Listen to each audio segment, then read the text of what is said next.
नमस्कार, मैं दिनेश कुमार शुक्ला कक्षा द्वादश में हिंदी विषय में आपको आज काव्य के भेद बताने जा रहे हैं। काव्य के बारे में आप जानते हैं, छंद ताल लय से युक्त रचना जिसमें भावों की प्रधानता होती है उसे हम काव्य कहते हैं। यह गेय होता है। काव्य के भेद, काव्य दो प्रकार का होता है, श्रव्य काव्य और दृश्य काव्य। श्रव्य काव्य वह काव्य होता है जो कानों से सुना जाता है और पढ़ा जाता है। दृश्य काव्य वह काव्य होता है जिसे हम आँखों से देख सकते हैं, जैसे नाटक है और एकांकी है। श्रव्य काव्य के दो भेद होते हैं, प्रबंध काव्य और मुक्तक काव्य। प्रबंध काव्य कथा मुक्त काव्य को प्रबंध काव्य, कथा युक्त काव्य को प्रबंध काव्य कहा जाता है। इसमें किसी घटना का वर्णन काव्यात्मक रूप में होता है। इसके अंतर्गत महाकाव्य, खंड काव्य और आख्यानक गीतियाँ आती हैं। अब महाकाव्य किसे कहते हैं? महाकाव्य के अंतर्गत कथा जो लिखी जाती है वह इतिहास प्रसिद्ध होती है। इसका नायक धीरोदात्त, उदात्त और महान चरित्र वाला होता है। इसमें वीर, श्रृंगार और शांत रस में से कोई एक रस प्रधान तथा शेष रस गौड़ होते हैं। प्रायः लंबे समय तक कथानक पर आधारित सर्गों में बद्ध रचना महाकाव्य कहलाती है। इसमें कम से कम 8 सर्ग होते हैं। समाज का कोई महान पुरुष इसका नायक हो सकता है, जिसमें लोकादर्श की क्षमता का होना अनिवार्य है।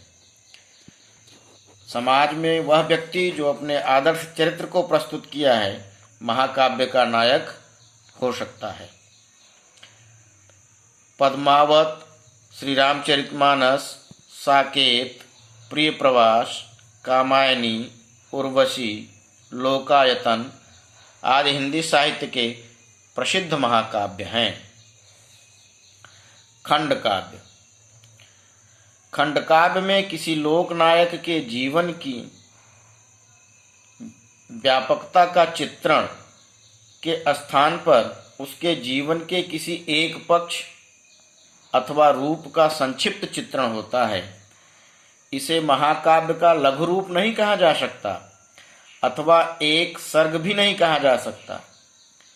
इसकी अपनी पूर्णता होती है। संपूर्ण रचना में प्रायः एक ही छंद प्रयुक्त होता है।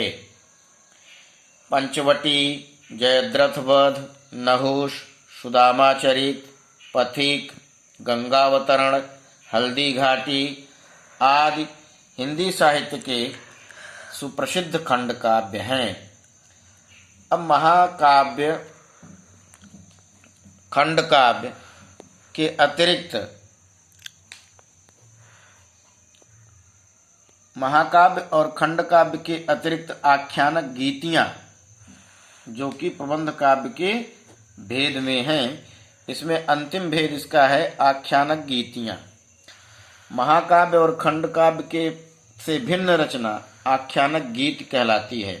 इसमें वीरता, साहस, पराक्रम, बलिदान, प्रेम, करुणा आदि के प्रेरक घटना चित्रों के माध्यम से कथा कही जाती है। गीतात्मकता और नाटकीयता इसकी विशेषताएं हैं।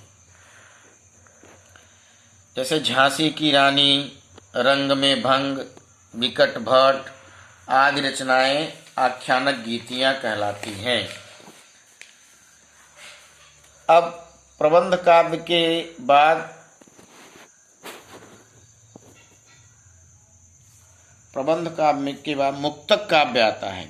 मुक्तक काव्य के दो भेद होते हैं, पाठ्य मुक्तक और गेय मुक्तक।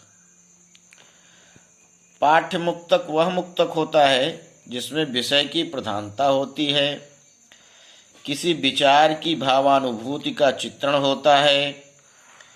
जैसे अज्ञेय का तार सप्तक। अज्ञेय ने अब तक कुल 4 तार सप्तक प्रकाशित किए हैं।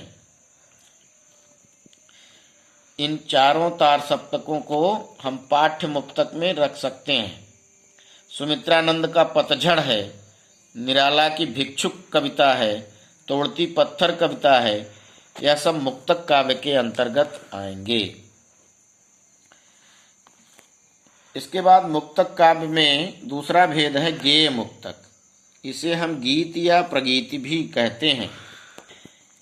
यह अंग्रेजी में लिरिक का समानार्थी है। इसके भाव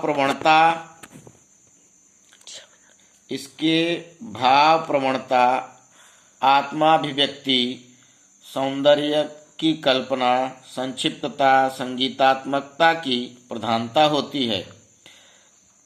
कबीर, तुलसी, रहीम के भक्ति एवं नीति के दोहे तथा मतिराम देव आदि की रचनाएं, मीरा और सूर के पद इसी श्रेणी की रचना माने जाते हैं। इसी श्रेणी की रचना मानी जाती है। इसे हम गेय मुक्तक कहते हैं। धन्यवाद।